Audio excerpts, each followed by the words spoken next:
अगर आपकी CTC cost to company 7 lakh से 15 लाख के बीच है तो ये खबर आपके लिए बहुत महत्वपूर्ण है।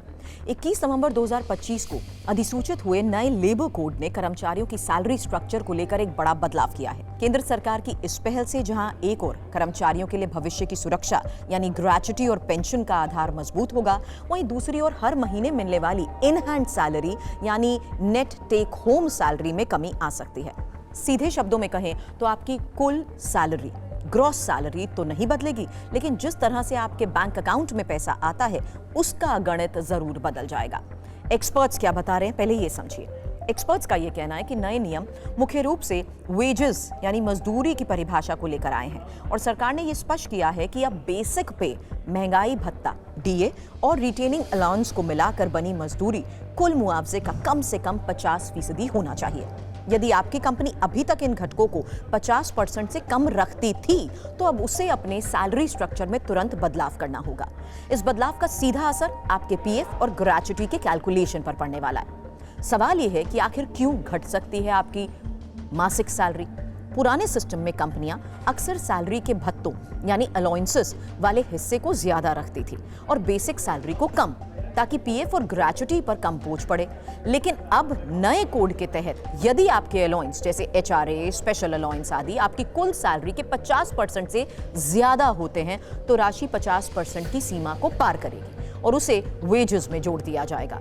वैसे डेलॉयट इंडिया की पार्टनर दिव्या बावेजा और सौम्य कुमार, जो कि सिरिल अमरचंद मंगलदास के पार्टनर हैं, उन्होंने ये समझाया कि मजदूरी का ये आधार बढ़ने से ही पीएफ और अन्य सामाजिक सुरक्षा योजनाएं यानी ईएसआई, मैटरनिटी बेनिफिट के लिए योगदान की राशि बढ़ जाएगी। चूंकि ये बढ़ी हुई राशि आपकी सीटीसी से कटेगी, इसलिए आपकी नेट टेक होम सैलरी कम हो जाएगी। भले ही हर महीने आने वाली सैलरी थोड़ी कम हो जाए, लेकिन ये बदलाव लंबी अवधि में आपके लिए एक बड़ी राहत जरूर लेकर आएगा। ग्रेच्युटी की गणना अब ऊंचे मजदूरी आधार पर होगी, जिसका मतलब यह है कि नौकरी छोड़ने या रिटायरमेंट के समय आपको पहले से ज्यादा ग्रेच्युटी मिलेगी। अब डेलॉयट के विश्लेषण ने यह भी समझाया कि 10 लाख की सीटीसी पर और 7 साल की नौकरी वाले एक कर्मचारी के लिए कुल ग्रेच्युटी राशि 1,34,610 से बढ़कर 2,41,460 तक हो सकती है। ये लगभग 80% की वृद्धि है और इसके अलावा पीएफ में ज्यादा योगदान होने से आपकी रिटायरमेंट कॉप्स भी बड़ी होंगी। अब इस बीच खेतान एंड कंपनी के पार्टनर विनय जॉय, उन्होंने ये बताया कि ग्रेच्युटी का भुगतान मासिक कटौती नहीं होता है, इसलिए ये सीधे तौर पर आपकी मासिक सैलरी को प्रभावित नहीं करता।